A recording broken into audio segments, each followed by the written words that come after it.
Hi there, I'm DG Wright, founder and chancellor of the BLS Coin Collectors Club. Here on our official channel we bring you news and insight from the fascinating world of numismatics. If you enjoy our content, please leave us a like and a comment, and don't forget to hit the subscribe button. You can also follow us on our social media feeds seen below. Back once again, and today there will be no half pennies. Are you relieved or are you disappointed? Either way, let's see what we have in store for you this time around. Yes, that's right, I have new coins to show you today. Almost all the half pennies from the last few videos I've had for years. Today's coins are brand new in my collection, starting us off a penny from 1867. Heavily worn, but not as bad as some Victorian pennies I've seen. 1867 is a new date for my collection. Sadly, this coin has been cleaned at some point in the past. Made in 1890, this penny has been around the block a few times, and a previous collector polished it up. Very annoying, but another new date for my collection. It will fill the space until I find something better.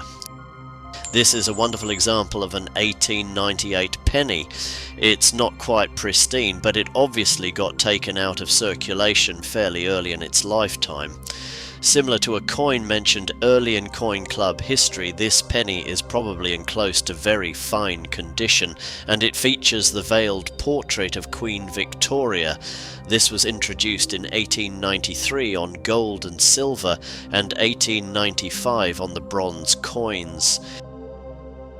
This 1899 penny is a bit more typical of the period. Worn and well circulated with a little bit of corrosion around the edge and on the high points. The advantage of fully copper pennies was that they didn't corrode in the same way. Bronze, unfortunately, when exposed to salt water or chloride, can develop a damaging corrosion. This is a beautiful 1903 penny in nearly pristine condition. This coin has evidently been circulated only briefly. 1903 pennies come in two varieties, with the more common one, like this coin, the 3 in the date curls over at the top and bottom. The scarcer variety, known as an open 3, has a flat top to the 3 and the bottom is also less curled. This one is the more common closed 3, but it is still a magnificent piece. Credit goes to Paul at Coin Patrol for introducing me to the 1903 varieties. A penny of 1906, this one is more normal, worn and circulated. However, there is no evident damage or corrosion. It is still an attractive coin, and wouldn't be out of place in most collections of circulated pieces. Now this is something very special. Like all the other pennies in this video, I bought this as part of a bundle of 16 coins, but neither I nor the seller knew what I had until I opened and went through them. Not only is this 1916 penny in marvellous condition, but it is also a rare variety. Again, thanks to Paul from Coin Patrol for this info. This coin is the recessed ear variety of 1916 penny. In an attempt to prevent the ghosting on the reverse of George V's bronze coins, the king's ear was recessed deeper into the coin. You can also identify these on the 1916 coin by a broken tooth at the top of the obverse, visible here. This is a lovely find and definitely takes a special place in my collection. In 1918, the armistice was signed that ended the First World War. In London, this coin was minted. Pennies of 1918 and 19 can bear mint marks. Some were made at the Heaton Works, others at the Kings Norton Metal Company, both in Birmingham. This one, however, is a plain 1918 made at Tower Hill. A duet of 1919 pennies can be seen here. Neither of these carry a Heaton or Kings Norton mint mark. They are in decent condition, although both have some corrosion around the edges. Bronze corrodes less readily than iron due to its high copper content, but it can do so if exposed to salt water or certain chemicals. Another duet, this time of 1920 pennies. These are in pretty typical condition for the time, but still nice specimens to fill the gaps in a date run.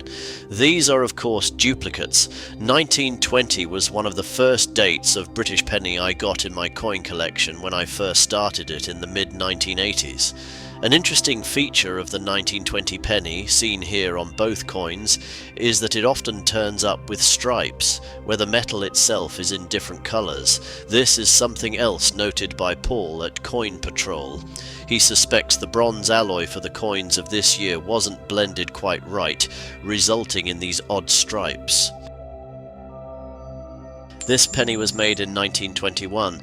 Fairly heavily worn and somewhat dirty, it's not of much interest other than as a space filler in a date run or as a duplicate for trade. A penny from 1929. This one isn't too badly worn, but it does feature some odd coloration on the obverse. Hard to tell whether this is a natural discoloration or whether somebody at some point used a permanent marker on this coin. A beautiful example, this 1936 pennies only had limited circulation. This beauty clearly fits nicely into anyone's collection and is a great upgrade over the 1936 penny currently in my album.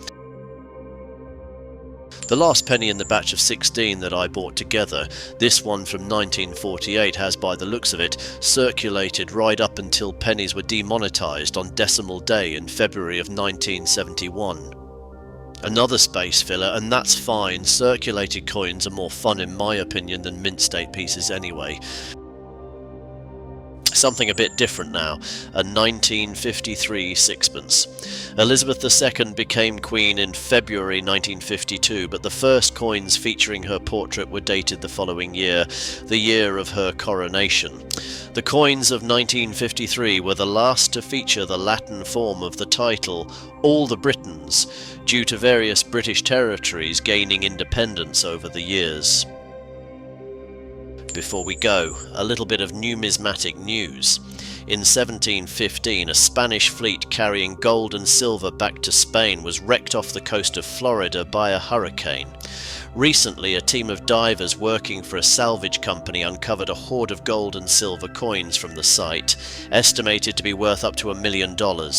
Some of the coins still have dates and mint marks visible, showing they were minted in the then Spanish colonies of Bolivia, Peru and Mexico, and providing an invaluable insight into the economics of the era. According to Florida law, treasure trove found in state waters belongs to the state, and up to 20% of it will be kept by the state for research or museum display. And that's it for us for today. Hope you enjoyed the video. Let us know in the comments what your favorite coin was, leave us a like, and don't forget to hit that subscribe button. See you next time.